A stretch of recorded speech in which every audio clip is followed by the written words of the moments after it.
we start. Oh my God! Guess who's back? Guess who's back? Guess who's back? The narcissist himself. Back. Nazim. What better vision? Man came in. He took off his shirt for half an hour. He looked in the mirror. He made sure everyone observed him. He made sure that I even have it recorded. He's looking at himself while going, ooh. Go ahead, show them. Go ahead, show them. Ooh, I look even bigger on TV. Go ahead, show them. Nazim here. And he showed us his move, too. I heard the shit you guys were talking about me last week. What shit were we talking about? It was good shit. We were talking good shit. It was the shit good that we were talking about you, that was between me and R10. We can't tell anybody. You guys are snitches. You guys talk shit all the time. I know that. Yeah. But thank you for the kind words last week. We just keep that stuff to ourselves. We don't tell anybody. But I did find out a lot. Can of I answer about you. Can I answer your question on the? You remember when we talked about the kneeling down where we got the KO and walked away? I remember you said, "Is that a kafka?" Like you were asking. That's a Japanese tradition, actually. It's the samurai code. I mean, there's several reasons why. Like this. There's several reasons why I use that approach. But one of the main reasons is it's a Japanese samurai code to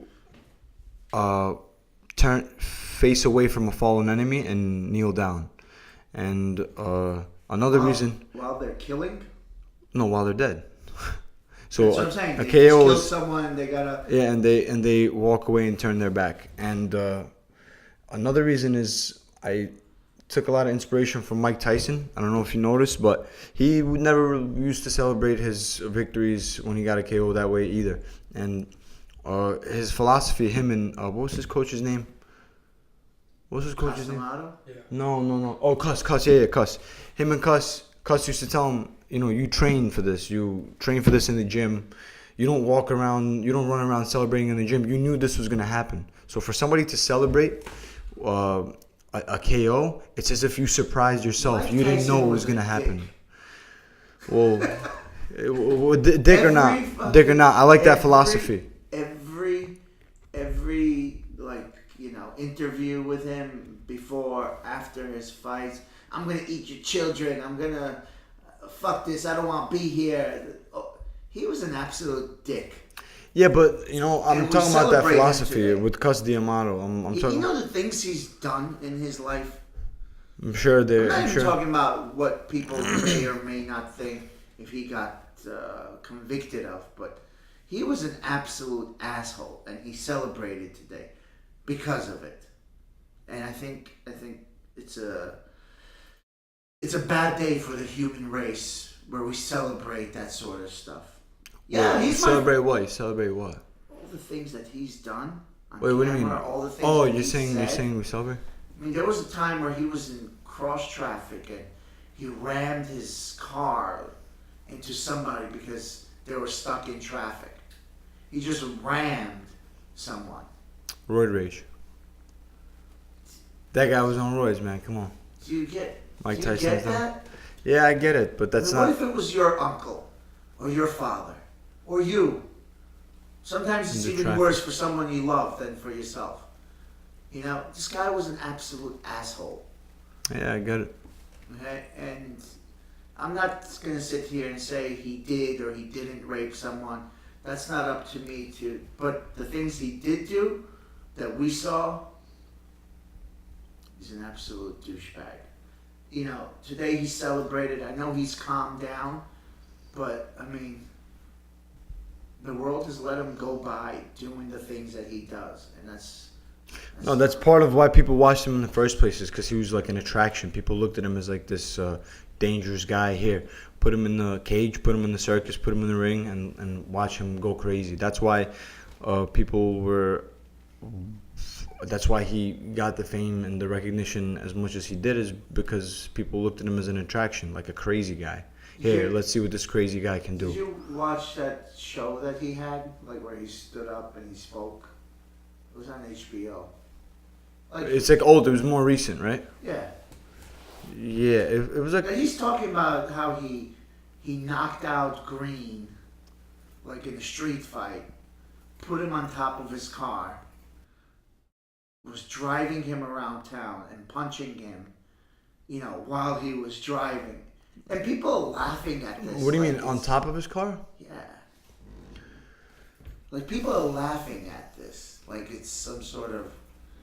I mean, don't quote me for every exact thing because I don't remember. But that's the thing. Once it's in the remember- past, people tend to laugh at their own mistakes.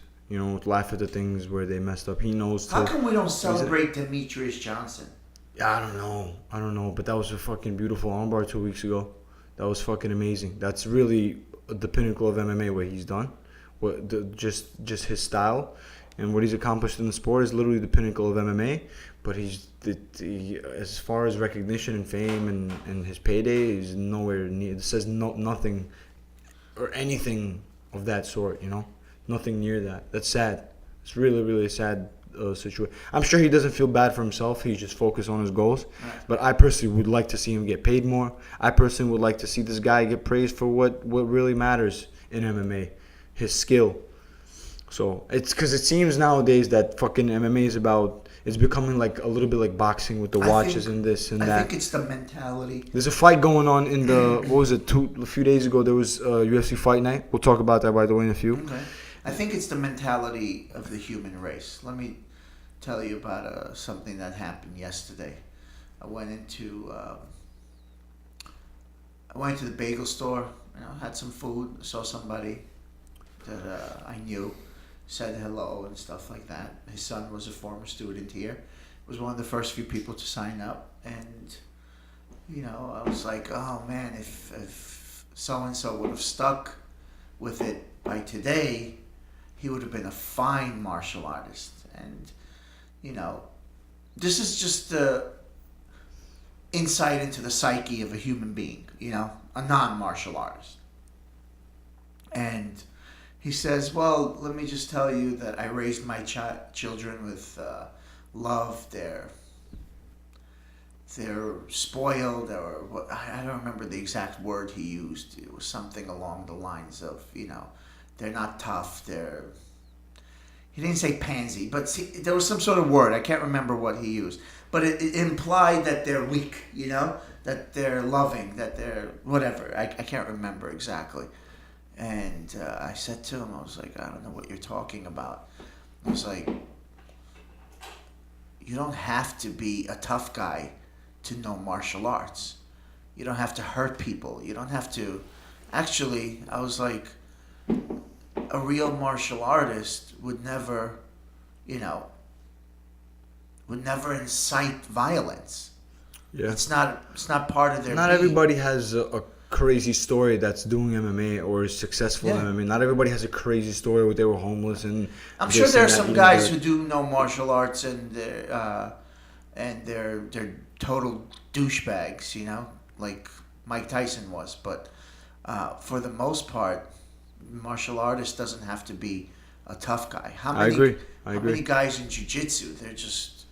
To me, it's really about nice personal guys. qualities. It's about personal qualities. Your personal hunger, determination. They're just Look at Stephen Thompson. Regular dudes, Stephen Thompson. Yeah, Stephen Thompson. They're just regular dudes. Guys you would never suspect to have any sort of, combative skill. But they compete on the weekends, They're really into it. They're into health. They're into the chess game, which is jiu-jitsu, And, he's telling me about some guy that he had trouble with, who gave him a karate chop. I'm like, what the hell is a karate chop? What the hell is a karate chop? Has anyone ever landed a karate chop on you? What the hell is that, dude?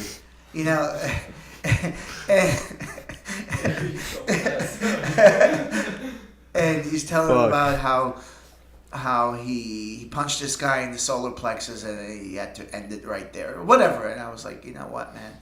Let me tell you something.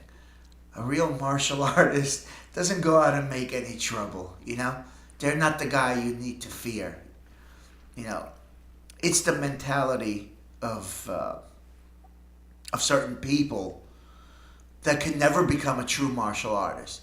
They get into martial arts, learn a few things, and they claim they're martial artists so they can intimidate people because that bully mentality is with them. But so you're talking about the mentality of the people, Yeah. in terms of Same thing with, same thing I guess with, how they say about philosophy or theology.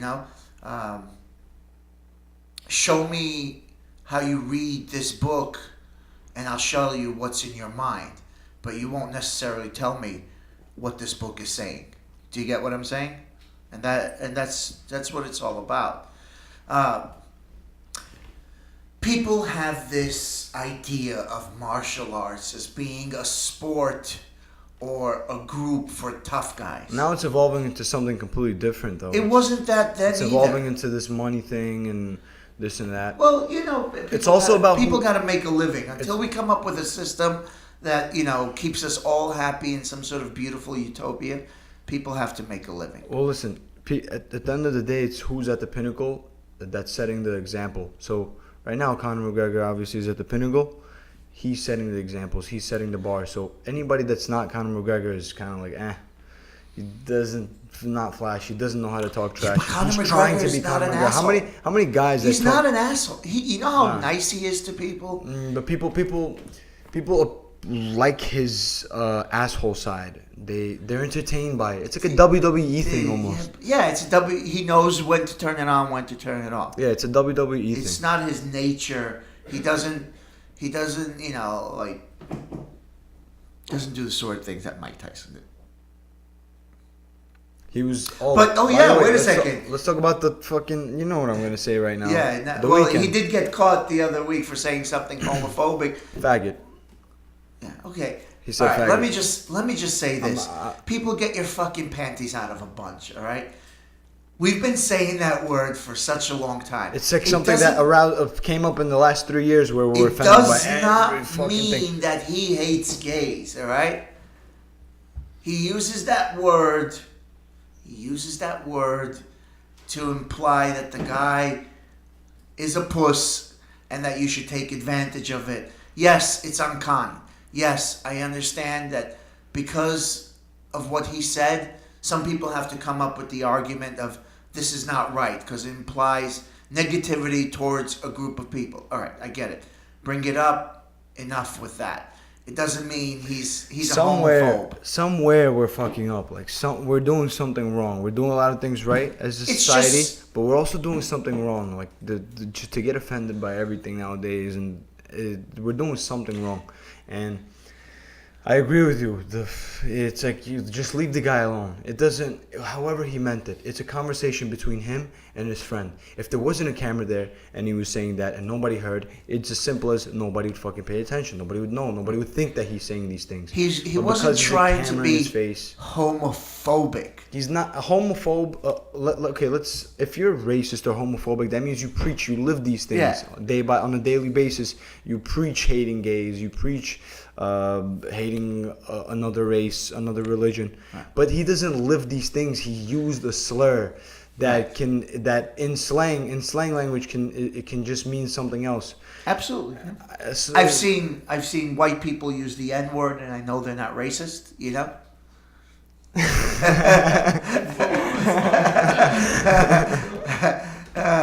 In a playful way, not in a negative way. You know, I'm talking about in a playful way.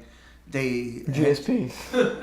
And I know black people don't like it most of the time. Some of them are okay with it. Yeah, but then there's some that understand. You know why? Because the white people that use it that do come from that background or have grown up in those conditions around that culture is understandable. But then there's white suburban kids using that word. That pisses me off. That pisses me off when you have a kid that lives in a fucking a mansion.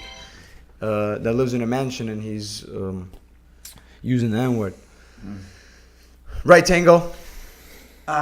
Give me a second, guys. R10, jump in for me. GSP. The Albanian Super. I'm back. We just got a bunch more views, I'm right? back. Alright, so what were we talking about? Oh yeah, the You wanna bring up the UFC, just the Artem Lobov fight and everything else that weekend? What about Gegard Mousasi? I didn't What watch about the fight. You didn't watch the fight? No. Okay, Gegard Mousasi pretty much was not his best performance and was not even a fight that you can say he clearly won or like a lot of people saying he got robbed. Like Shlemenko was actually a tank in that fight. I got to give it to Shlemenko. Yeah. So in the first minute of the fight, Mousasi gets hit with a shot that pretty much swells up his eye. I saw that highlight and how swollen his eye got. Yeah. So and you could tell he was actually trying to finish the fight in the first round. Because he was trying to avoid having to fight on with the eye swelling even more and more, which is exactly what happened. So I believe it did affect his performance. Second Here's a round. question. So, let's say if that fight was scored under Pride rules with damage, who would win that fight? Well, Pride rules, it wasn't scored with damage. It was scored with Warrior Code. It was like who won the fight. So who won the fight? Like at the end of 15 minutes and you're a bystander, let's say that was on the street, who would you say won that fight? Shlemenko. Shlemenko? He just... It's how the fight ended. You know what I'm saying? It's because there was no finish. So there was a time that ran out. And towards the end of that running out time, Shlemenko was pressing forward. He wanted it more. Mm-hmm. In the third round, he clearly showed he wanted it more. But that doesn't mean that if there was no time limit, because that's the whole thing about like fighting in modern MMA rules is that when you have a time limit, you think different. Your approach to the fight is different. Your stamina is different. You spend your energy different. So that's maybe Mousasi would have fought different if there was no time limit. I just thought of something right now. I think it would be interesting and it would compete with the UFC. I don't know if they could do this with the rules, but it would be interesting if Bellator, being number 2, had that rule set of like, let's be MMA, but let's not be the UFC. So our fights are judged by damage. Oh fuck. Oh shit. Wouldn't that be interesting though? Yeah. Because this is the same thing as the UFC, what Bellator is doing. So let's have Pride rules. And that's why Pride was so big. A 10-minute. You want to Pride- move my seat there? Pride rules are crazy. Yeah, let's sit. Yeah. Pride rules are crazy. Actually, the first round is 10 minutes, and the second round is 5 minutes. The finishing why don't they rate. do that? We're talking about like if Bellator wants to get more popular, how about they change their judging criteria to damage? Because we were talking about Mousasi versus Shlemenko, and Mousasi won on the scorecards, but a lot of people are saying Shlemenko won the fight. Like his eye was Mousasi's eye was fucked up. At the end of the fight, Shlemenko was pressing him. So wouldn't it be like interesting if Bellator was you're gonna watch something different? Like this is different than the UFC. These guys are fighting for damage. Let's have 10-minute first round and then 5-minute second round, or however Pride did it. But I don't know if the commissions would allow that. But I think that would be good. I like that 10-minute thing that was happening in Pride a while back. You know, It's happening in Risen, but happening. The Risen's had like 3 events. They're not really consistent. They're not big. There's been several promotions, several organizations that tried to bring back that Pride era, but it's just dead. It's just a dead era. So it's not. I don't think it's a dead era. I think that there is no commission that's going to support this. Japan. But Japan is not a hot see. spot. Japan is not a hot spot for MMA. They don't have enough power in the MMA world to push something to a global stage. Right. Well, it'll stay. Everything's gotten unified, you know. So, I think it's all right to keep everything unified. I don't think you have to have a different set of rules, but there are some things that I definitely, kick to the head. I think should be Soccer kicks. Yeah. That's the thing. When you're people say the best fighter in the world is the champion of the UFC. I don't think that anyone should play the hand game. I think What that hand game? you could When you're standing and you put your fingertips on the mat. Yeah. To I avoid think you should knees. get kneed. I think you could get kneed. I think they changed that rule though. No. That was gonna. No, lead you me, can't play the hand game anymore, but you still can't hit anyone still well. down? That was gonna lead me you have to to my put next 2 thing. hands down. Okay. You can't play one hand. You have Yeah. to. Like purposely put one hand down just Yeah. to technically say that you're Like on the before, you ground. could have like one finger on the mat, and that would take away knees. Yeah. And that's so stupid because the damage isn't changing with that hand down or up. Yeah, I think it's a fight. Okay, there's certain things like hair pulling, eye gouging. Even headbutting. Headbutting Rory what? wants What are you about to headbutts. say? I'm okay with headbutts. They asked Rory McDonald. He said he wants headbutts. All right, Oh, he's I'm crazy okay about with it. headbutts. MMA, But I today is understand just- headbutting. I understand it. There's certain, finger breaking. Okay, we can't do that. You know what I mean? Like certain things. Certain things we should definitely stay away from things that are considered, I guess, unhonorable. All right, like things like that. When you're the champion, ear biting. the You champion don't want of anyone MMA, getting it. Or like Speaking fish about hooking happens Tyson, in fights. ear biting, right? Fish hooks, Yeah. right? Brian Caraway was caught doing that a while ago to Yeah. Eric Perez when he had his back, pulled his mouth. That's fucked up. Yeah, I don't know if someone put their finger in my mouth, I'd bite their finger. Biting, that's another thing. These are unhonorable things. And I guess headbutting could fall into it, but I'd be okay with it one way or the other. You could use the head as a combination. If you could use the head to block a punch and break their, what do you call it, knuckles, if you know how to do that technique. And also having no gloves, I think that should be. But it just looks bad.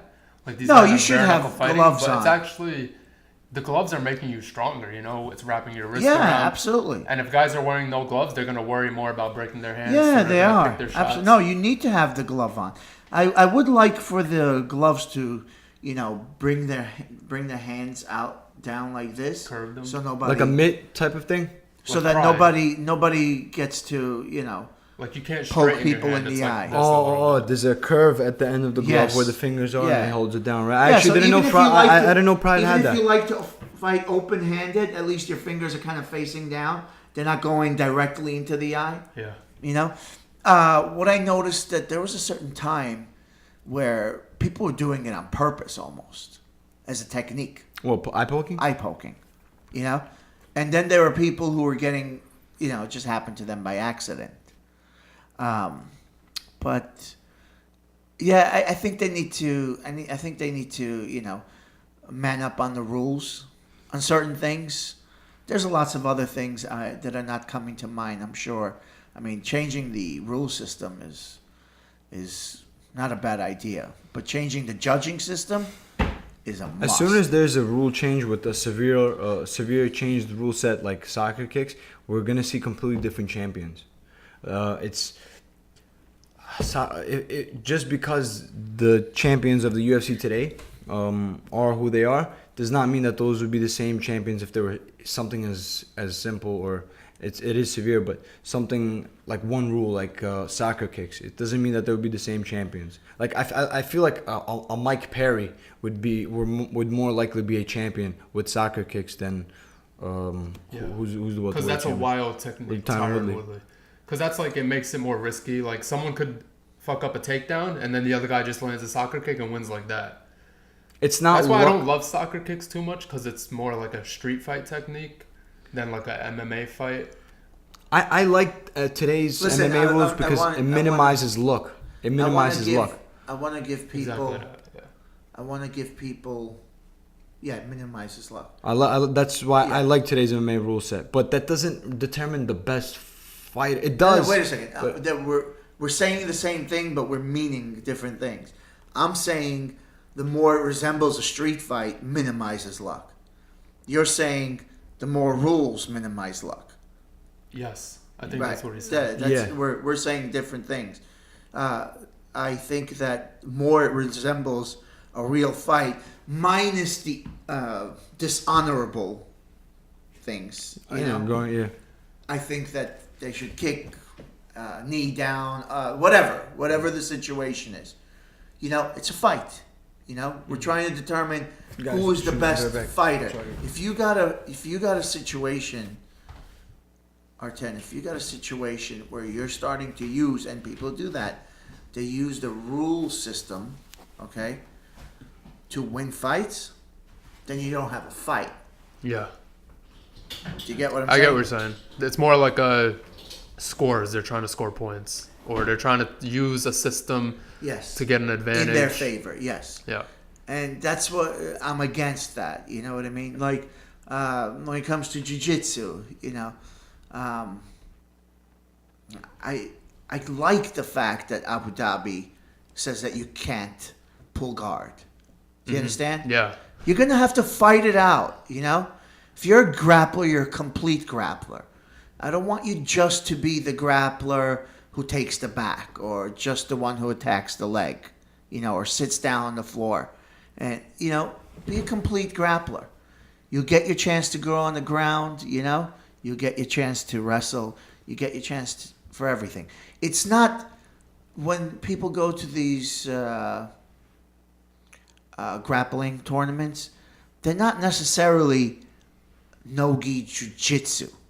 They're grappling tournaments, you know. They use wrestling. They use jiu-jitsu. They use sambo. They use a lot of different things, you know. They have their own rule system, but no one should kind of make their rule system so that it helps the guy who's only been training in jiu-jitsu, you know. Yeah. It's grappling, okay? Submission grappling. That's what it is. If you're a wrestler, you learn some submissions, and your style can beat someone, it should. But someone shouldn't beat you because the rules are in their favor. Yeah, I went to a grappling tournament last week, Fight to Win, and their rules are like 10 minutes and then it goes to a scorecard. And something I noticed that happened a few times where a guy was a guard puller and he would either pull guard successfully or he would like lay on his back and kind of keep the guy away from his feet. And that guy playing the guard game would win the decision just because that guy, the other guy, couldn't pass his guard. That's the thing. And it's like, it's weird. You're just going to play that game for 10 minutes, keep the Right. guy away, keep him in your guard, and you'll win. Yeah. Just because that guy couldn't pass your That's guard. all you need to do in certain most organizations, you know, local organizations, not Abu Dhabi, but local organizations. If you just keep someone guard, right, and there's 0-0 on the scorecard, the one who's laying down is the winner. Yeah. Okay, in the Holy world shit. of jiu-jitsu, that's considered a dominant position. When you have somebody in your guard? Yeah, because you have submissions there, right? When you're in someone's guard, you have what? One, maybe two submissions. You have a neck crank, you know, and you know, you really don't have much over there. You have a leg lock from that position. That's our secret. We don't tell it to many people. I'm pretending like I know what you're talking about. It's a striker. There's about Doesn't two fuck around with submissions that. that Wait, are what do you coming to mean? mind. Like I can't just throw across? So, yes, if you have 20 submissions on one end and you have a few submissions on the other end, you're kind of in the dominant position, you know? But you haven't been able to compromise his posture, you know, and his limbs, and he hasn't been able to compromise your guard. So I get it. I accept that rule. But I don't accept the rule that the guy can just walk up to you and sit down. Do you get what I'm saying? Yeah. He has to earn that position. That's it. You know? If the guy jumps on top of you and he falls down to the floor and he ends up in guard, I can accept that. Do you get what I'm saying? But I don't want to accept the fact that somebody can, you know, just walk and sit down. Do you get what I'm saying? Yeah, there's got to be like an actual guard pull technique. Yes. Or half guard. Like Kron Gracie does it. He doesn't just like try to pull guard. He'll actually go through steps to pull half guard, almost Right. like a takedown. Right. He's taking you down, but he's ending up on the Right. bottom. It's something, you know, it's part of the grappling. Yeah. And I want to see that more. I down there. think, Like Maya needs that. yeah, I think in certain tournaments, like let's say if you're solid like 2 minutes in a guard, right? I think they should stand you back up. Yeah, and give you like a warning or something maybe. No warning necessary. Just stand you back up, you know? Let this move on, you know? And it would minimize use of rules to win a match. You know, I don't want that. I want the fighter to win the match, okay? Now, I don't have an in-your-face moment. We didn't do predictions for that last fight. But if you recall, I want to talk about UFC Poland. It was pretty interesting. If you recall, last week I said, I believe this guy Till. I said something special about him. Mm-hmm. When you right? I did say that. I didn't predict the fight, but I did say something special about this guy. Who does he remind you of his style? I think everyone's saying the same Yeah, thing. obviously. Who? Connor. Connor? Yeah. Connor? Yeah. You guys don't see Alexander Gustafsson in his style? Okay, well, we haven't seen Gustafsson fight in a while, but I can see what you mean. You don't see Gus, literally the stance, the way he moves forward, the way he throws his punches, the way he boxes. You guys don't see Alexander Gustafsson in his style? Maybe a little bit, I swear but to God, more I feel like I'm karate watching- style. Because Gustafsson Of course he has his doesn't press differences. forward. He kind of moves back the entire fight and does counters and stuff. But I see look at more him. Connor than Gustafsson. No way. Not even close to Connor. Not even close. I don't see Connor at He all. stood next to him. He's slapping it down. He's hitting him with... That's been done with BJ. That's been done with everybody in... That's in- his style. that's We see not- Connor... He has that wide karate stance. That Yeah. like that super fast. That snake-like confidence cross. in basically being able to move out of the way or block the other opponent's barrage is great. You know, his Cerrone mind is, lost the same way he loses a lot of the time, or one of the only ways he loses is what, decision or that TKO where he breaks. Like he breaks. You may have a point, but I say you put these guys in a ring 10 times, and I think this guy beats him 10 times. Darren Till? Yeah, Nah, not 10 times. Yeah, that's not he realistic. just looked different. Just looked. What do you see in his future? Till Yeah, rub your head and tell us what you see in his future. big things. Darren Till? Yeah. I think so too. I have yet to see his grappling capabilities, but If you're that dominant on the feet to the point and you feel distance, sometimes it's not about your defensive wrestling, but if you can feel distance, that's Right. already a huge plus against the wrestler. If you feel distance, right. But I see big things for this kid. the I think he's gonna have to eventually face what do you call it, Wonder Boy. That will be an interesting fight, huh? no. I hate Nothing like, with Wonder Boy Boy is is an such a interesting bad fight. matchup for everyone because it's like no disrespect. You mean to everybody Wonder good Boy, is a bad matchup for him? Who? But it's just Wonder Boy. Everybody You have to good. fight different for him. It's not a fight. It's you're fighting a karate guy who's gonna score points, and nothing against him. But I think there's guys who are better fighters than Wonder Boy. But Wonder Boy will win just because he has that distance. He's gonna land more strikes, not damage. In my opinion, I think the best of Wonder Boy we've already seen, and now that everybody knows that this is his style, they're gonna fight him in ways where he's gonna bring out those boring fights like Tyron Woodley and I'm just saying in general. I think the best we've seen of Thompson was that 2-fight winning streak. Hendricks and the legend Jake Ellenberger. Oh, yeah, Coached under Edmund Tavirian. So yeah, the best of Wonder Boy we've seen, and I don't think we're gonna see like anything crazy from Wonder Boy anymore. Not I in think the he's top just five. seemed like You can't do that. a in boring top guy It overall. seemed in my like opinion. Dana White had a hard on for Wonder Boy becoming the champion. Yeah, I'm sure there was he had like a marketing thing set up for him, like a way he was gonna market him. Right. But it just those two performances against Woodley, they backfired. So it was a good fight, the first one with Woodley, but I don't know.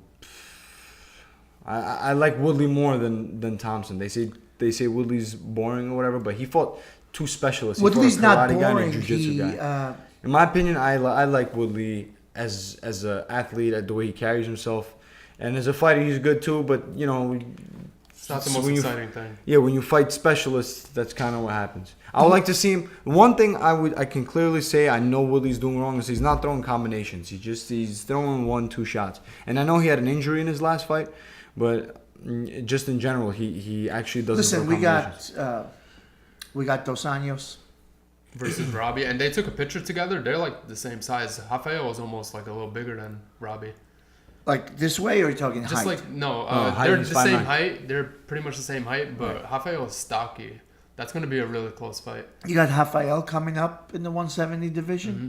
You got Till. I mean, like I said last week, I didn't know much about Till, but something about the guy seemed special. You know, there's a difference between talking and believing. You know, the talk within yourself. And look at Nas. He's like, yeah, I know what you're talking about. I do believe in myself, just so you know. Yeah, something about this kid. I believe in he my proved jiu-jitsu. it. I mean, listen. You could say that when Dos Anjos fought Cowboy, Dos Anjos knew that he had to come out, overwhelm him, and hurt him hard and fast. Those angels? Yeah. I don't think that was Till's thing. He just came out and did his thing, and it happened to turn out that he just destroyed him pretty Are quick. you in the thing? Let's see. Move a little bit here. You got to move a little thing. Because when Dos Anjos fought him, it looked Yeah, we're good. it looked like he had a game plan, you know, and he made this game plan happen. But Till, he just was doing his thing. It happened to turn out that he beat him pretty badly and pretty quickly. That's the way it looks like to me. Listen, I could be wrong. Because he fought calm, like he What wasn't. about Philly versus Lobov? Yeah. Philly versus Lobo. Would you I guys like think? Feely. I'll tell you why. Yeah, I like them in this fight After too. that whole thing with Connor, you know, he comes out, he says, you know, my mentor told me to respect everyone, you know, respect all. I mean, he said something really nice. It really made Connor and, you know, his group of knuckleheads look bad and made, you know, Uriah Faber and his group of knuckleheads look good. You know, But I mean, the fight itself, I do like the really fight. like. I really do like Uriah Faber. You know, for everything he's accomplished, his vision, and you know the family atmosphere they have over there, and they're hardcore dudes. But I really like how Philly, you know, took that situation. Instead of him saying, you know, you bleep, bleep, bleep, bleep, and bleep, you know, who are you calling a bleep, you know? He didn't go that route. He's like, you know, I respect all, everyone respect those knuckleheads, you know. Philly? He did the right thing. I think he really, you know, rose above that silly situation. And not only did he make himself look good, he made his team look really good. And Philly's one of those guys. He's been around for a while. He's fought, I guess you can say, a lot in the UFC already. But the best is yet to come. And that performance against Lobov, that he actually showed a lot of good qualities as a fighter. Well-roundedness, had a pretty good double leg, shot it at the right time, his timing, striking, he's diverse. You know what I hate about Nice, Lobov? it's good to see. His style works against some, you know, lower level fighters. He embarrasses some lower level fighters. But his style doesn't work against good fighters. And he doesn't change. He has a 65-inch reach. That's a flyweight reach. Bling, blang, bloom. Not everyone now- can use their reach, okay? Yeah, but Some people have reach and they can't use it.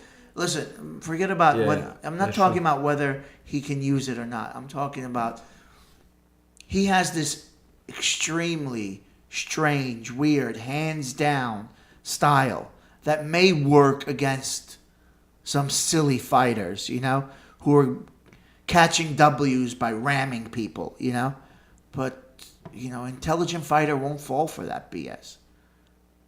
And he's not changing it. So there's some level of insanity on his end and his coaching where they're not making him refine his style. I'm sure they are, but but I just think that's just him.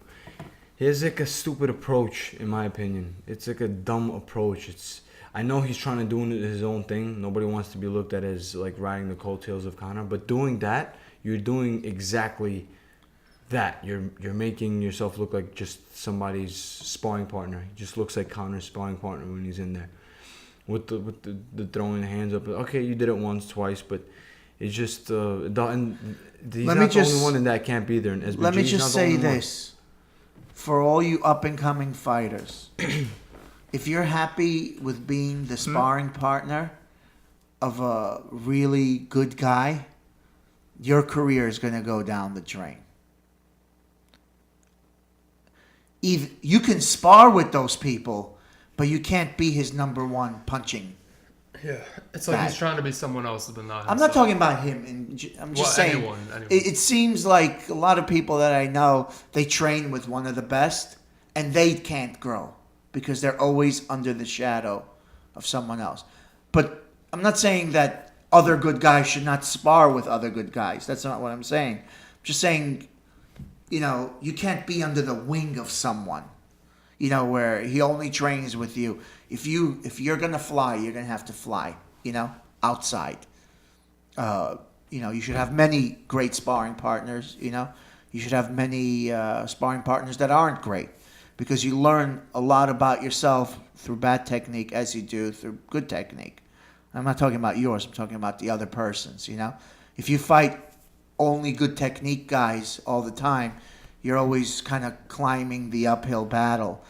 But sometimes you go against guys who have bad technique. You solidify your technique. You make it better. And you grow.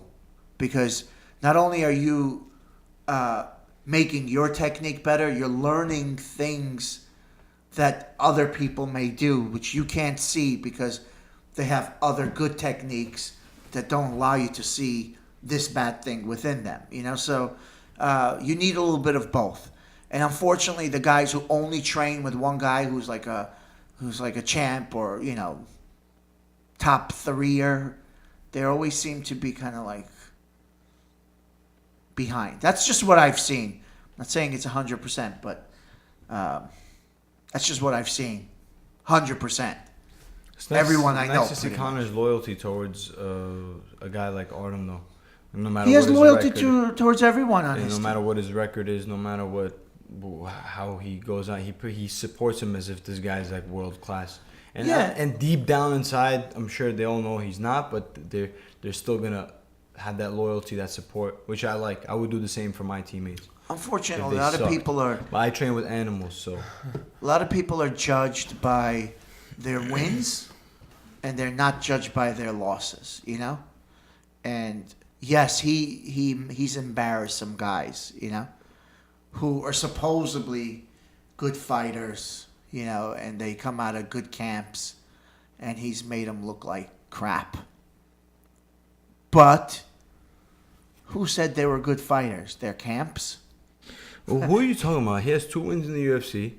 One of them is against Chris Ishihara. Who's the other one? Chris Oliva. It was Nate Diaz's friend. Yeah. That I feel like the only reason that kid fought in the UFC, because that kid is not UFC caliber, but the only reason he fought in the UFC is because it made sense. It was a good story to sell. It was Conor's training partner Artem versus Nate Diaz's training partner Chris Oliva, and that was like their 2 young guns, so to speak. And it was on that card. Yeah, and it was on that card. So, but it didn't. It wasn't. He wasn't UFC caliber. An Ultimate Fighter. He looked good on the Ultimate Fighter. He had a few KOs. He destroyed someone. I don't know if you guys remember. Yeah, Chris? He had a few knockouts. No, Artem. He destroyed someone. He's local. From New York. I don't want to say his name. I think he was undefeated or had 1 loss. Talking about Levan Makashvili? Yo, Levan would actually wreck Artem Lobov. He would be wrecked by Levan. Somebody else I don't want to talk about. But someone local, all right. and he just like totally embarrassed him. If you remember, I do remember. I don't if know. you remember exactly what who you're he talking about. totally embarrassed, I'm just saying that not everyone who has an undefeated record, is a great fighter. Look back at who they have fought. Styles make fights. Yeah. Also, when I pick a fight, not pick a fight, but when we get a fight, right? I go and look not only at the person's record, but how he acquired that record and what he achieved against the people. So I look at the person, his record, the people who he's fought and their records, and I make a really good, how would you say, like an educated guess. Analysis on, that's the word I'm looking for. Educated analysis on what they have accomplished and how they have accomplished it. Everything makes sense in its own way. And after I have that, then I watch the tapes. And then when I watch the tapes, I figure out their weaknesses. And then we go after their weaknesses. Now, when I tell my fighters, we don't even talk much about the other person, because I don't want anyone thinking about their opponent too much. I just start holding pads, or we start working things that work for that fighter and that person's style. And then I take my guy's strengths and I apply it to the other person's weaknesses and how it worked. And for the most part, it has always worked out, for the most part. And,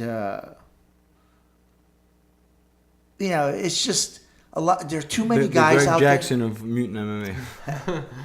There are too many guys out there who'll fight crappy fighters and then declare themselves undefeated monsters, but they're not. Well, real fighters know what's up. Like that's gonna only sell. That's like a boxing thing also, where you fight like you're like 80-0 before you fight somebody. Yeah. But with a winning record.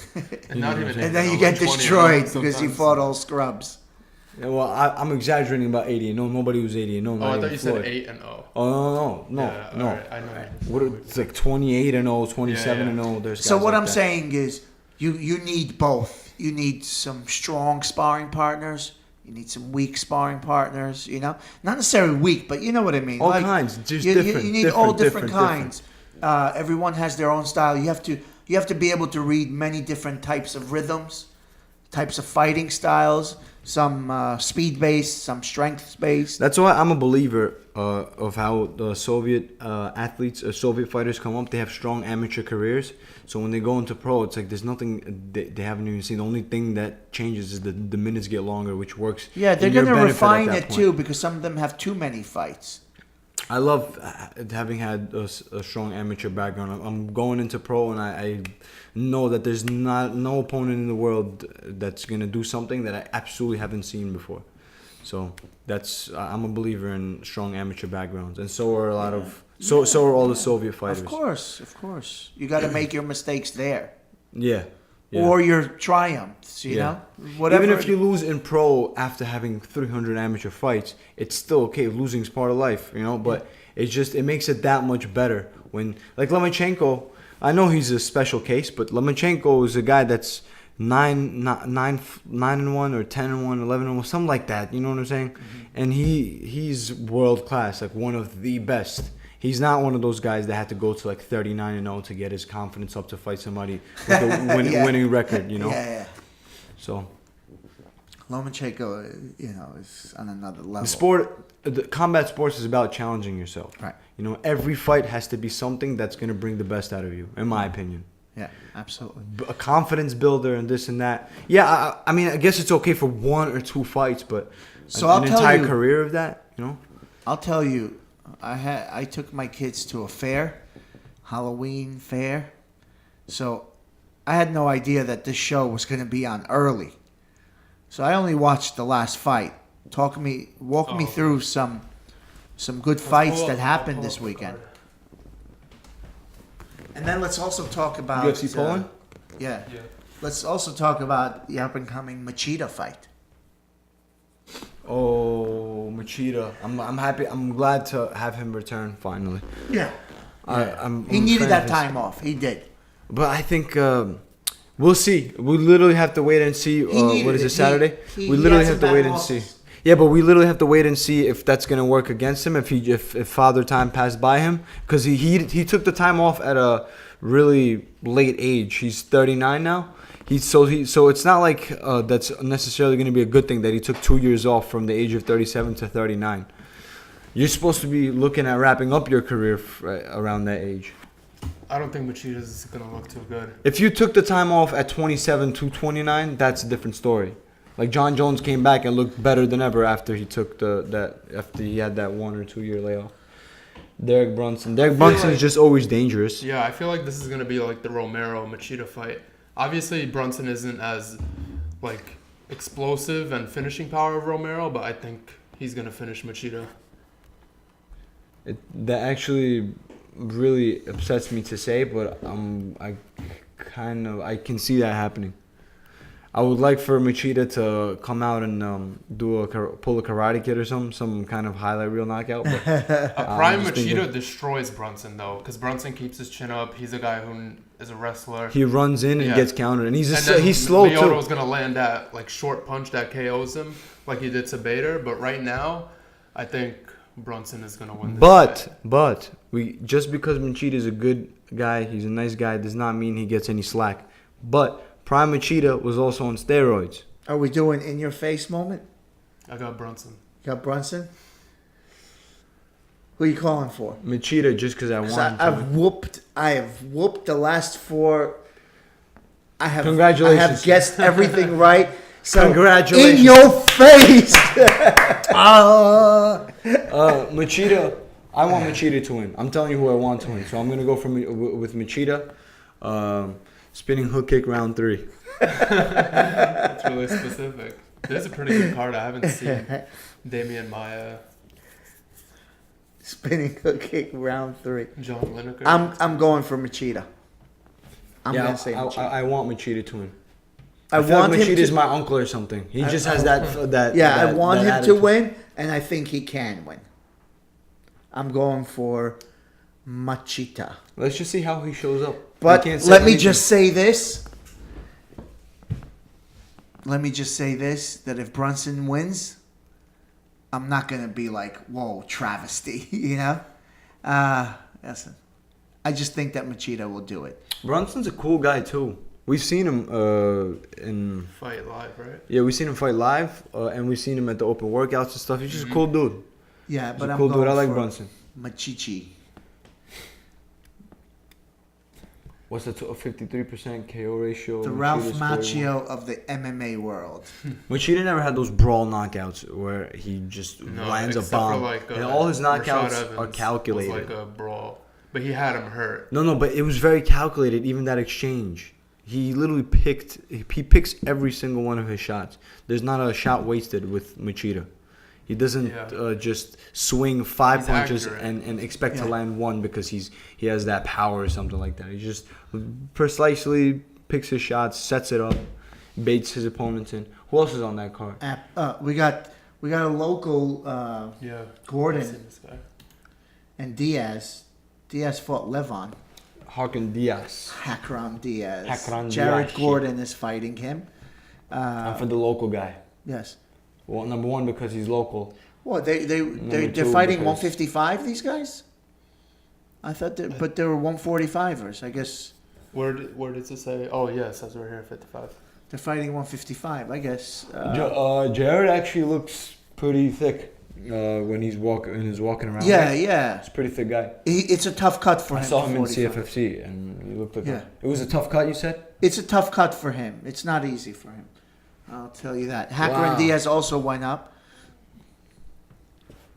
What is it? The reach, 68 versus 69. Is that how long your reach is? Huh? Yeah. I have a short reach. And Conor McGregor's reach is 74. Get out of here. Yeah, it's freakish. And imagine he fought at 145. Holy gorilla. So arms. his reach, he has the same reach as Tyron Woodley. Yeah. Tyron Woodley has a good reach for 170. It's not too long, but it's not average. It's just in between there. So Conor McGregor fighting at 145 with a 74-inch reach. That's exactly how he caught Jose Aldo. It was from like 5 feet away, just left hand. Good night, Brazil. I want to see that fight. I'm interested, definitely, with Hacker and Diaz. I think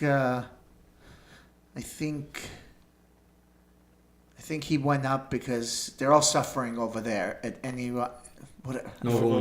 Yeah, they're suffering over there. You know, their weight, not being able to use steroids. I know everybody. Like everything is like a big mess for them. Everyone there has fallen apart. I know everybody's goal is to be champion, of course. Yes, he has a win over. But I want to know what a guy like Hacker Diaz. Like, what are his goals? What are his ambitions? Your camp is under so much stress. Yeah. Under so much fire from all the steroid stuff. You lost your biggest champion. All that train, that streak is gone. Hacker and Diaz is just fighting to be a gatekeeper. Check. Not even a gatekeeper. A gatekeeper is somebody that's up there. He just can't win the title. No, so he's a gatekeeper for a top 10. Is he? If you want to break if that. What number? Oh, he's not even listed anymore. No, if that. No. He's not even in there anymore. But he used to be a gatekeeper for. So maybe he's a gatekeeper for the top 20 right now. Who knows? But Top 50.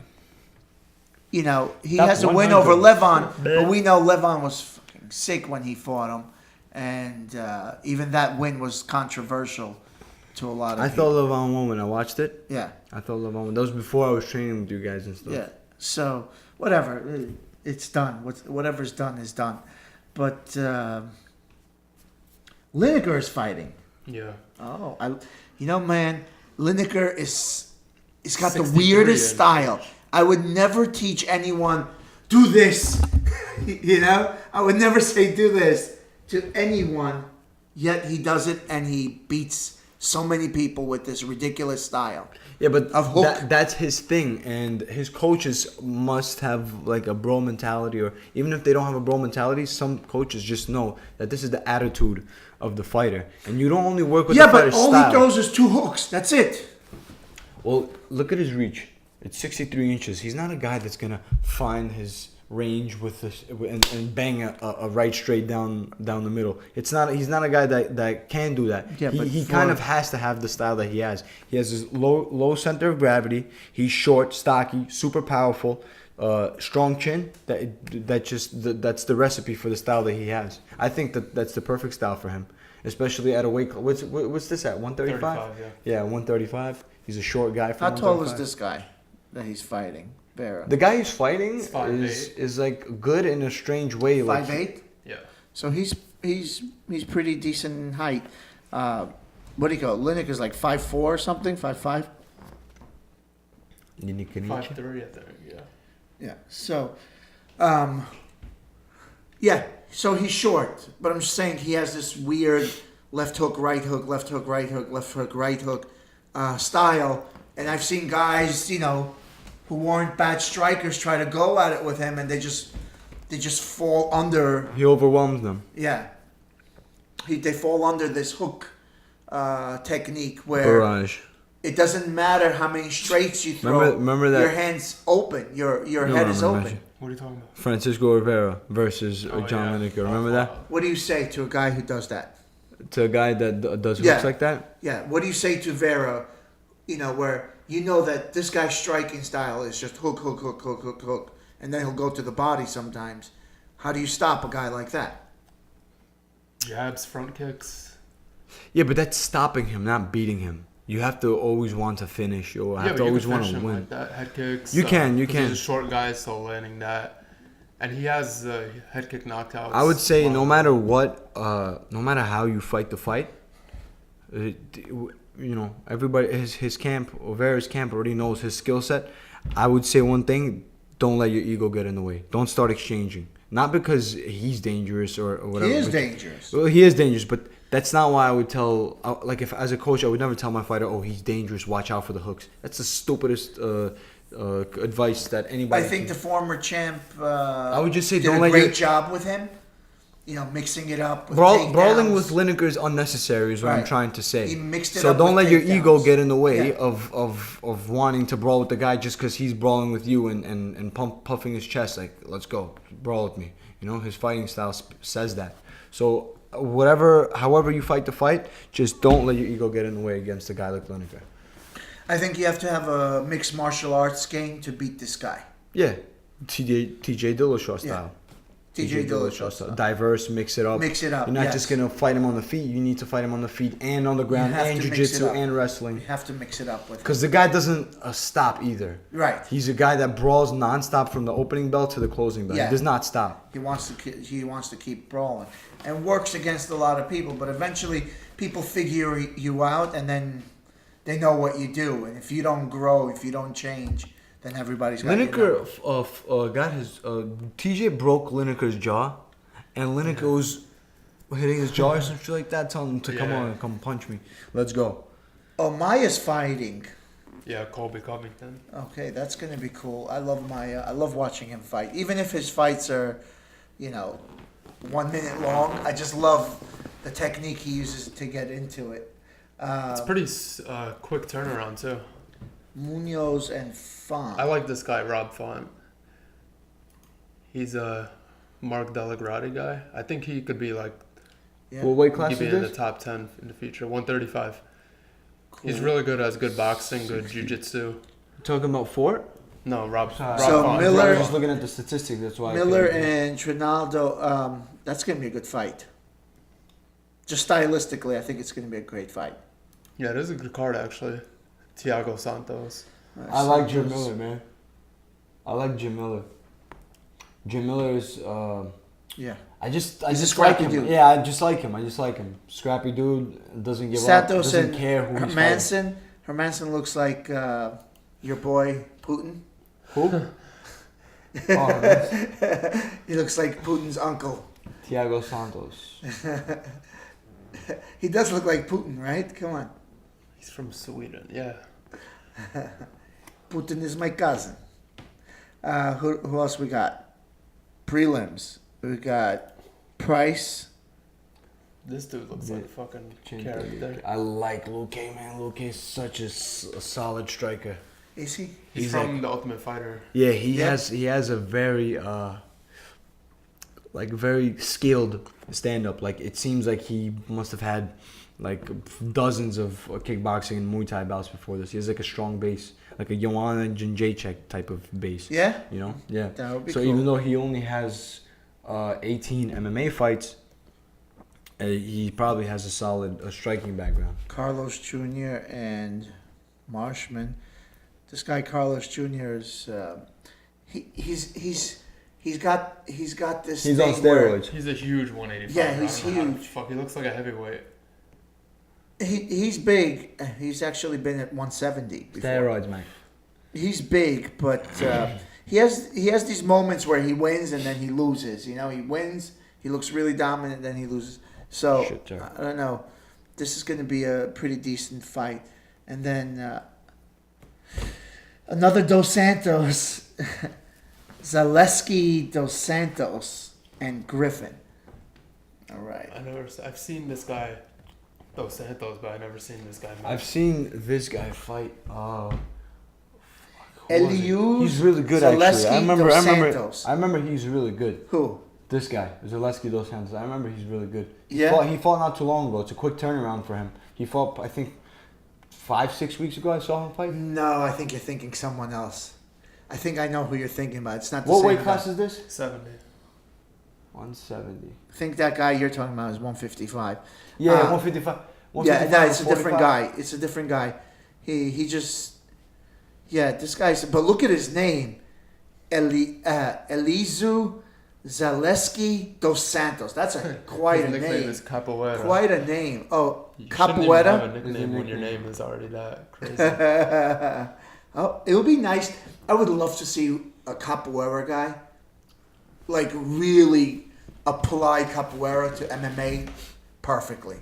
I think it would be awesome. In the UFC? There is a guy out there. Yeah, there is. There is a guy out But there. he doesn't apply perfectly. I'm just saying he just does it and it worked several times. Yeah. Yes. But I want to see someone apply it. You know, a good mix of capoeira and, modern MMA skills. Yeah, but balance. Yeah. The right balance. You're right. It would be That awesome. would be interesting. It would be interesting to watch That would be sort interesting. of technique. I mean, there's Because look what happens when you can mix Taekwondo with MMA. There's a couple of Beautiful. handstand kicks. They're really. I mean, if Anthony Pettis, man. Yeah, you can You used throw to these fuck around kicks. with cartwheel kicks. Do you still throw those? I'm gonna throw a cartwheel kick. My next fight is Said pro that. debut. We're gonna I'm- cut this out of the podcast. Yeah, so the my opponent pro doesn't see debut is coming. You heard it right here. Cartwheel kick. Head Which kick. round? Head kicks are a lot. I'm Bill not better picking watch around. out. I'm not Mystic Nas. I'm not picking around. I just know that you're gonna see a lot of finishes in my You're career not and a lot of Mystic Nas, exciting you're fights. narcissistic Nas. You're gonna see a lot of interesting fights. A lot of entertainment. I got dynamite in What's both co- hands. what's I'm up handsome. after I'm this? young. The opponent's corner has to have a mirror. What's in the the next corner, big so you one? get distracted. And then Between rounds. Artem, what's the next big one? New York. New York is the. Yeah. Oh, okay. That's how you have to get Nas. I run. New Okay, York. so we got a corner has to have special. a mirror. We got a special guest in the house. We got George St. Pierre here. He's in the back. He's here. So let's bring him in. All right. Go. No, you take this one over. He's actually Bitch Bing. Bitch Bing. I'm going to fuck you up. whatever your name is.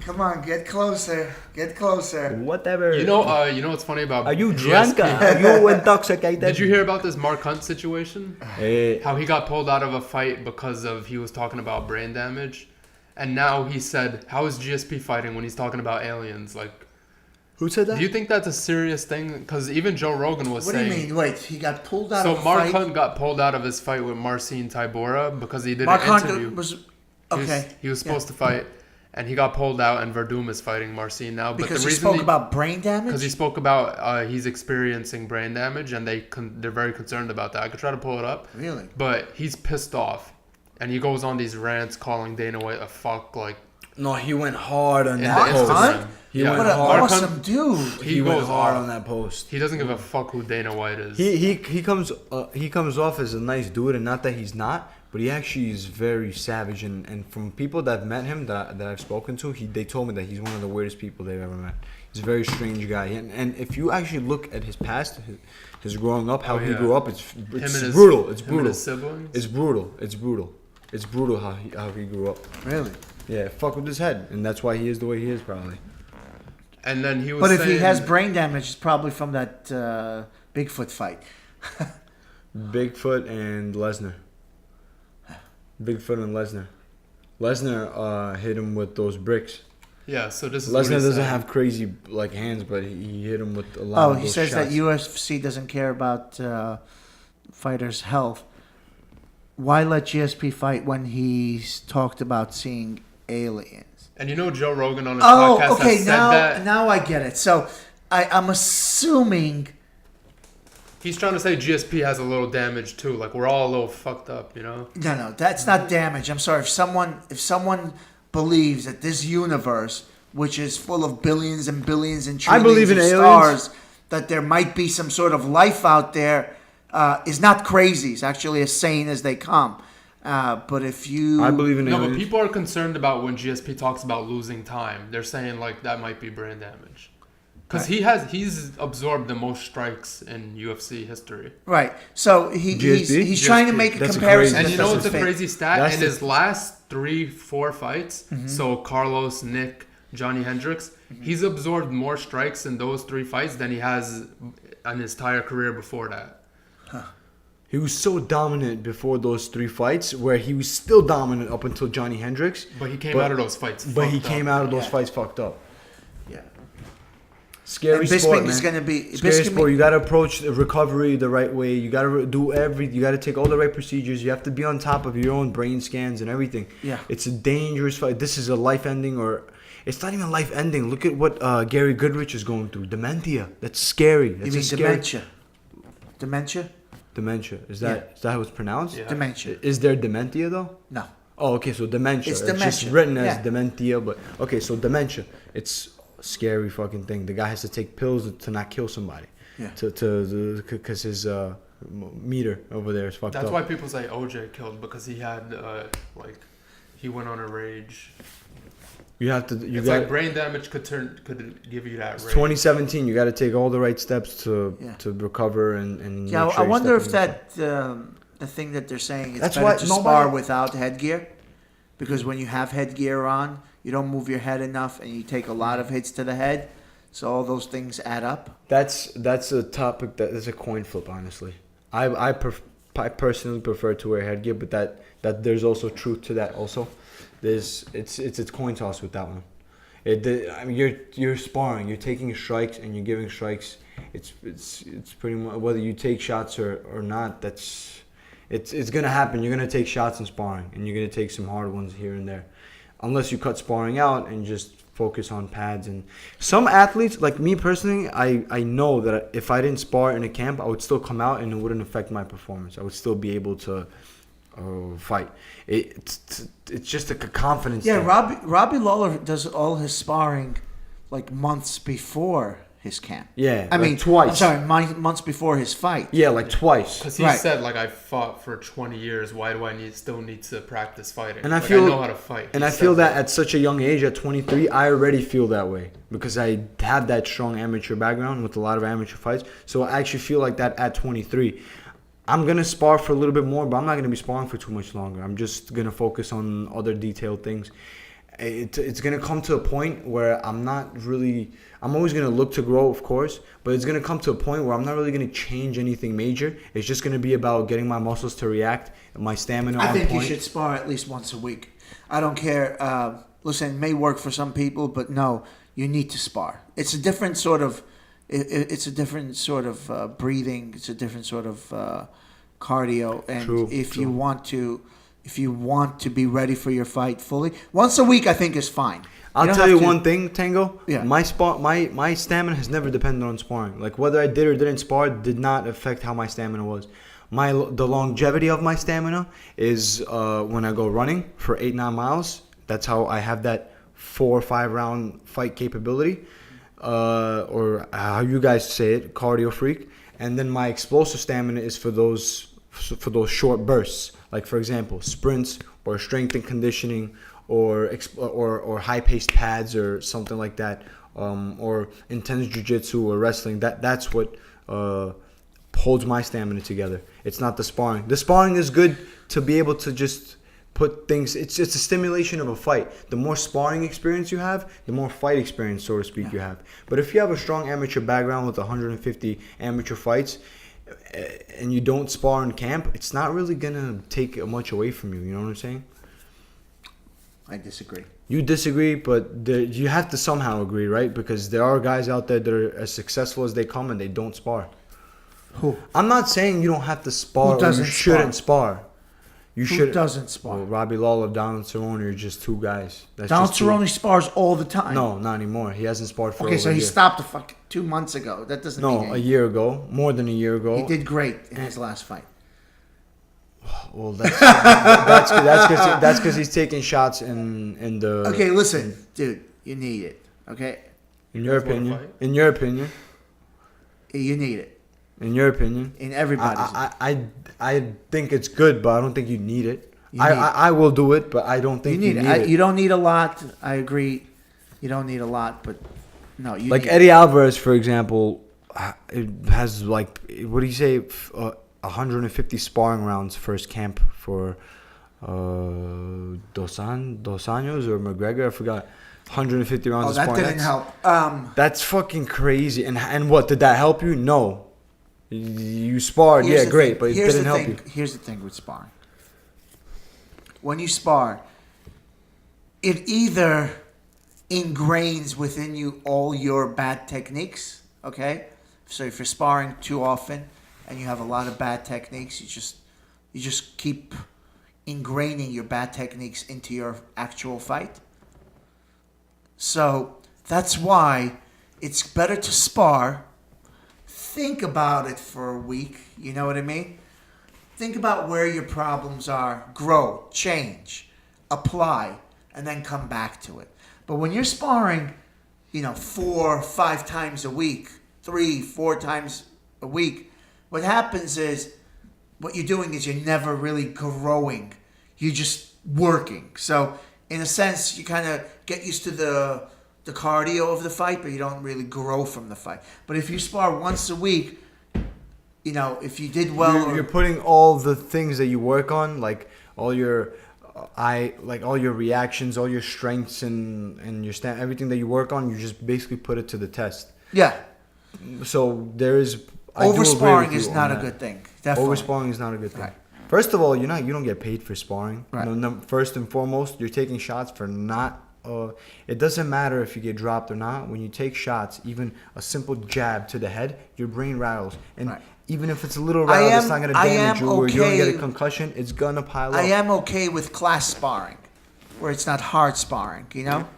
Yeah, but that's hard It's like to control. technicals. There's so many people in a class and so No, many technical different. sparring. Technicals, you know, where Technical sparring you're is going done light. by two masters. It's Right. done by two high-level guys. Technical sparring isn't, and like you said, you have to spar different guys, shitty guys, beginners. Yeah, but it's not real advanced sparring. guys, You're just both. standing with someone. You're kind of you're both working at like 30-40%. I sparred wrestlers a bunch of times, but I sparred a wrestler who I'm talking doesn't know. kickboxing sparring. I'm not talking about when you MMA spar. I'm talking it's hard about. to do It technical. was a stand-up sparring with that wrestler guy. The guy just doesn't know how to throw light punches or control, or he doesn't know how to practice distance or work on certain things. He doesn't have enough knowledge in the stand-up, so all he was doing That's why you need good was training throwing partners. crazy haymakers. You have to have good training partner. Few people that you know you can trust, and they, they're not gonna go crazy and cut your eye or bite your ear off during. There's some crazy dudes out there, and no matter how much you speak to them, they still keep going hard. And I don't know. Whatever. I mean, that's a debate that could go on forever and ever. I'm sure if we bring in 20 people, that all have their own opinions, But as a gym, you're going to do what you believe in, and how you were raised. And it doesn't necessarily mean if your fighter's winning that you got the right technique, You just may have the better, physical specimen in your camp. It doesn't really mean anything. But if you got 20 guys fighting and they're all doing well, watch that guy. You know what I mean? Watch that guy. But I'm talking about the people that he's raised. I'm not talking about... I don't think Greg Jackson Hard work and smart work are two different things, too. I don't think Greg Jackson gets all the glory for all the fighters he has. Show me the guys that he's raised from beginning to end. Carlos A few Condit. guys, Carlos, Diego Sanchez, like those guys who are from New Mexico. Right. Okay. That's how you know. What else is his name? Panther? Oh, Yair? Yair Rodriguez. Pantera? Is he from Greg I don't Jackson's? know. I think he might have moved there later on. He's still young as fuck though. So I'm saying it's hard to No, tell. but he didn't have a career outside of not training in That that thing camp. is... His career it's too hard started in to that tell, camp. guys. It's too hard to tell. You don't know who, where, blah, blah, blah. I'm talking about a camp like last week. K-Dojo was perfect, A lot of great fighters coming out of it. There's a reason for it, And it was good to know that Murat was the original MMA fighter and nobody knew. You know what I mean? He actually knew everything before these guys started applying everything, He knew all of it. So it's there's a lot of when you see a camp, right? And that camp is doing well with the guys that they have raised, not guys who have come to them because one of their guys have made it, And one of their guys made it, so now they have 20 guys that are fighting for them. And this one's from Ohio, this one's from, Washington, this one's from Georgia. Now I'm talking, these are the guys that he raised. And they're all badass, right? They're all top 5. They don't even have to be champions. Top 5, that means that this guy knows what he's doing. Habib's camp is like that. His original camp with his pop is actually like that. His pop That's has not raised true. so many champions. That's not true. His pop has raised a lot of Sambo champions. I don't know about that. Sambo's. You know what? I Rustam have to Habilov, say this. Islam I have to say this. Makhachev, You know what? Abubakar, Step back Omar with the Magomedov. Sambo BS. All right. Every guy I know is a Sambo world champion. How many fucking Sambo world No. champions are there? Sambo is not. Everybody's it's a Soviet Sambo thing. world champion. But it's similar with wrestlers. Like everyone's an All-American. It's kind of like that. Or just You always hear that. if you competed in Do you know what All American means? What does it mean? All American means that you came in All American top 10 in college. All American for Oklahoma that year. State wrestler. Well, I'm just saying you hear it a lot. With That's every, all like, it UFC means. wrestler. That means that you were in your weight class, you know, one of the top 10. That means you're a good wrestler. Okay, it doesn't mean that you're NCAA champion every year. Mm-hmm. Only few people have done that. Do you get what I'm saying? Yeah. So that's like, but with the Sambo guys, everybody's a world champion. Forget about just Russia. If you go to Azerbaijan, What if you go to Georgia, if you go to Baku, you know, I'm sorry, Baku is Azerbaijan. I'm talking It's in about Azerbaijan. Armenia. What is Armenia's Capital? yeah. Yerevan? what? Yerevan. Yerevan. Yeah. You go there. They're all Sambo champions. Everybody's a world Sambo champion. All right, give me a fucking break with the world Sambo champion bullshit. Yeah, but already. that's because All right, who's the real champ? You know what? Nurmagomedov is the real champ because he can kick some ass when it comes to grappling. All right, It's the champ. everybody's a world Sambo champion. Oh, he's a world Sambo champion. Oh, get the f out of here! Same thing with already. wrestling, man. No, it's A not. State I just wrestler. told If you State wrestling is dog shit. You could take 6th place in a state where there's like 6 wrestlers in total. Nobody's And you're a considered. state wrestler. Yeah, Nobody 6th even place. says I am the state champ, buddy. I'm one of the best in the world. Stop. A world title and a state championship is something totally different. Okay. Yeah, well, okay. Well, a wrestling champion from America gets smashed by a champion from Russia in wrestling. How many times did that happen in the Olympics? It's What? the same thing. So you're proving my point What do you mean? that Americans, the things that you think they're boasting about, are nothing. They're not considered anything here. Over there, everybody's a fucking world champion in Sambo. Yes, but- World champion means you're the best at something. Yeah. How can 30,000 people be the best at something? Yeah, now I'm. Yeah. You getting I what get- I'm saying? Yeah, I get what you're saying. I got it from the start, but yeah, I agree with you. Yeah. I changed my mind. I agree with you. Okay, hey, that's all I'm saying. You know, it's like everybody's a world champion, and it happens a lot in Georgia. And I Because just, I'm actually a Sambo champion. too. Forgot to mention. yeah, I am, though. I in am. Georgia, everybody's a Took world first, champion. First place in a Division Georgia, 1 I fighter. I took first place in a Sambo competition multiple times in a fucking attic. It was in a basement attic or some shit. But I'm the world champion. And from what I understand, that what do you call his father, Nurmagomedov's father, was running one of those, an organization that wasn't considered to be legitimate. Okay, But it and it was builds in Uncle toughness. Bob's basement. it builds toughness. It builds toughness. Though. And nobody's denying that. All right, I just want people to stop throwing around that The world world. champion thing. Like, you know, they're throwing it around like love. I love you, man. You don't fucking love me. Shut the fuck up. You're drunk. All right. That was me. That was this guy Truja. You're such a good friend. This guy was like this. I 2 didn't, weeks I ago. didn't mean it. I didn't mean it. If you go to Georgia, everybody's a world champion in something. This guy was the world champion in this, and the only thing that the world champ actually Georgia's pretty badass actually. But the only thing that they were really world champion is in talking shit. The world champion of talking shit. Okay? I just don't want to hear that stuff anymore. That's all I'm saying. That's all I'm saying. So is that too much? What's the time? Is that too much to ask for, Art? 120. 120? Art, is that too much to ask for? No more world. But you don't really hear them saying it. Like, how many of these guys? What are you talking about? You hear right, listen. the commentators saying like this guy's a world champ, but do you ever hear Habib saying I'm a Sambo world Master champion? in sports, this master in Well, sports, that master. what do in you sports, think the commentator's going on Google getting this information? No, I think kind commentator of. walks like, up to do you you think before Stipe the tells fight. them I'm a Golden Gloves champion? Yes, everybody walks up His to you. coaches maybe, but the Now commentators will everyone say. walks up to you. The commentators before fight walk up to you and they ask you, "What do you want me to mention? What? Tell me some things about you." They'll ask some questions, but it's more what you want. You know what I mean? So that's what they're going to talk about.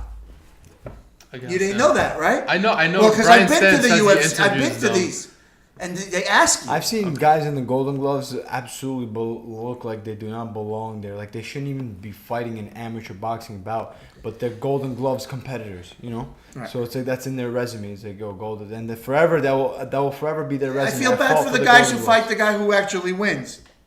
Do you know what I mean? I've seen this because there's some guys who probably this guy, and you know, I tell a lot of these guys, I'm like, be careful with competitions. You know, it's better to become a great fighter without competing than it is to become a great fighter through competing. You know, because be careful with competitions. There's tons of guys out I'm there. undefeated.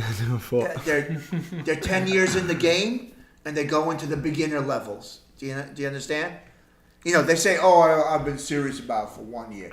You know, but they've been doing it for, you know, just don't trust people. Grow on your own.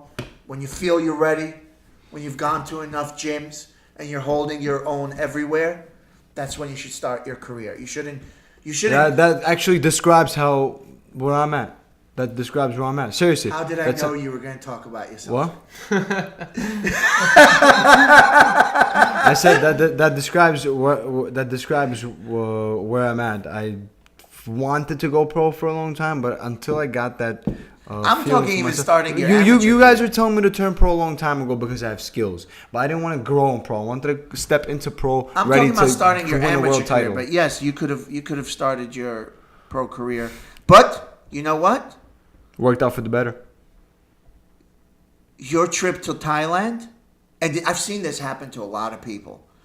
The trip that they take to Thailand, they come back a reinvigorated fighter. That's because I took it in that way. There's people that come back from Thailand the same or worse, or they go over there. And I mean, listen. yes, I've seen some guys Yes, go- I've seen guys come back worse in Thailand. You have? I haven't. But I mean, it really inspired because you know no one there cares about political. They're fucking killing you to the point where you're throwing up, right? I took. Did you get a throw up day? No. No? But I took it in that way. I trained hard. I have my own personal things I was working on also. You can go over there and they'll hold pads for you and you wrestle with guys. Yeah, and you wrestle with guys that aren't better wrestlers than you and you just be like, so what the fuck's the point of Thailand? They just hold pads and you wrestle. I could do that over there. I could do that back home. But it's the way you take it in. That's it's a very the things that you interesting do. thing. I think I can't remember where someone was talking about it. You know what happens is People go into when I say Thailand is special. Hold on. People go into UFC.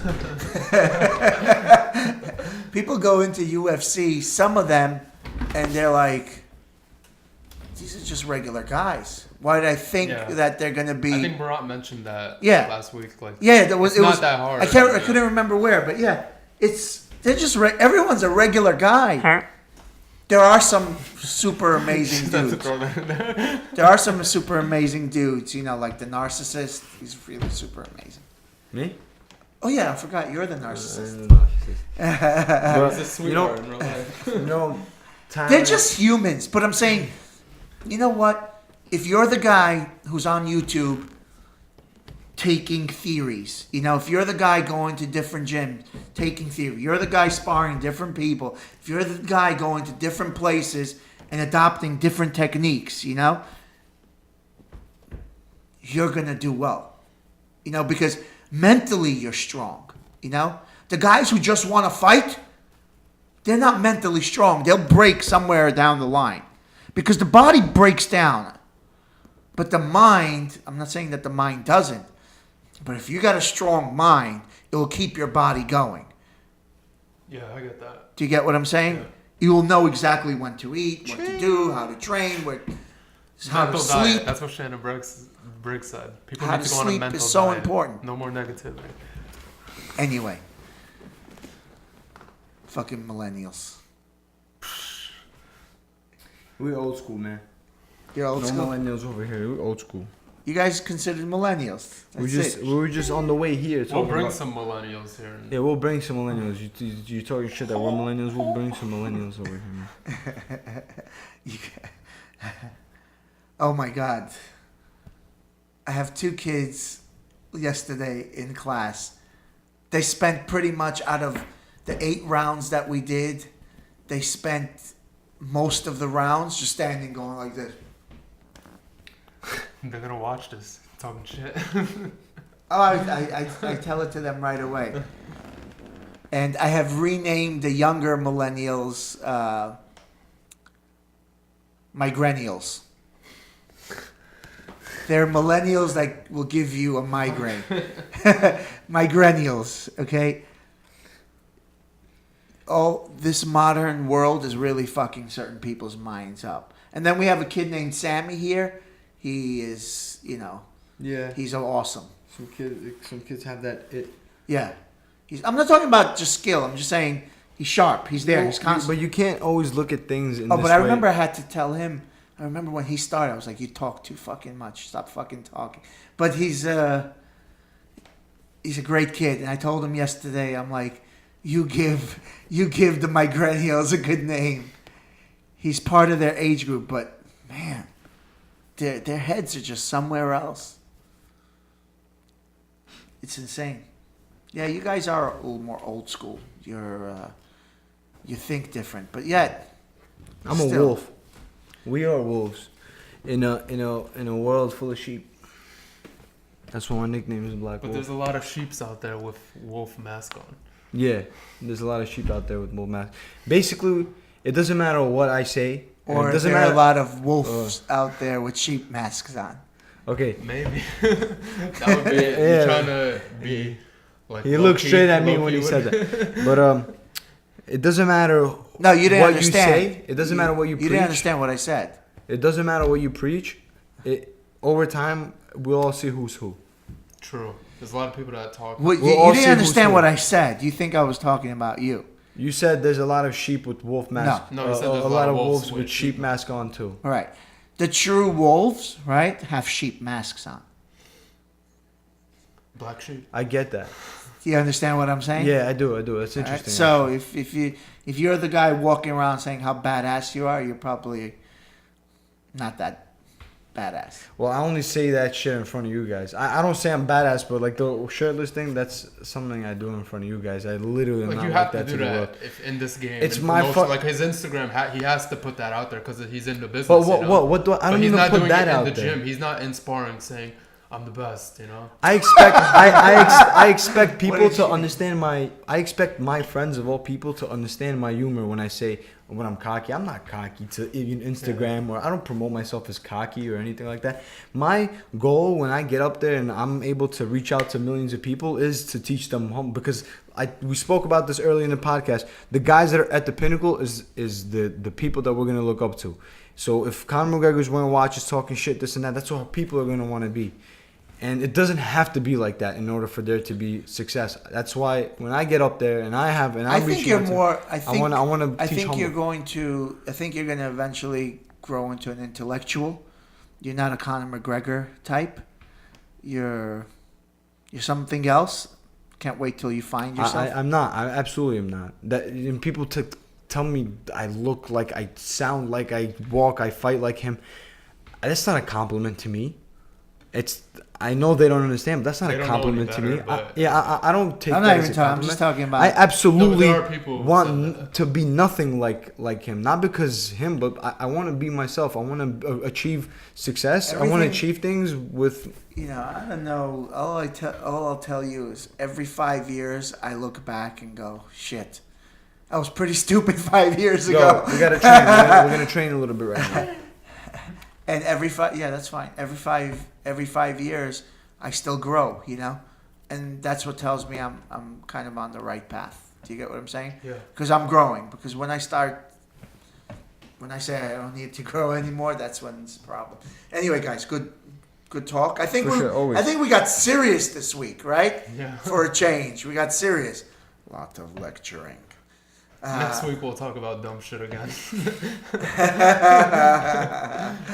We need to get this up and running. Okay, that is our goal. Yes. Okay. All right. We need to do that right now before you guys leave. All right. Thank you. You were in the Vanguard. Thanks for watching. Today was episode 9, right? I think so, yeah. Episode 9. We're gonna have an episode 10 anniversary. Actually, With no shirts on. and shades. A Nazim theme. I promise you guys that I will not be taking off my shirt.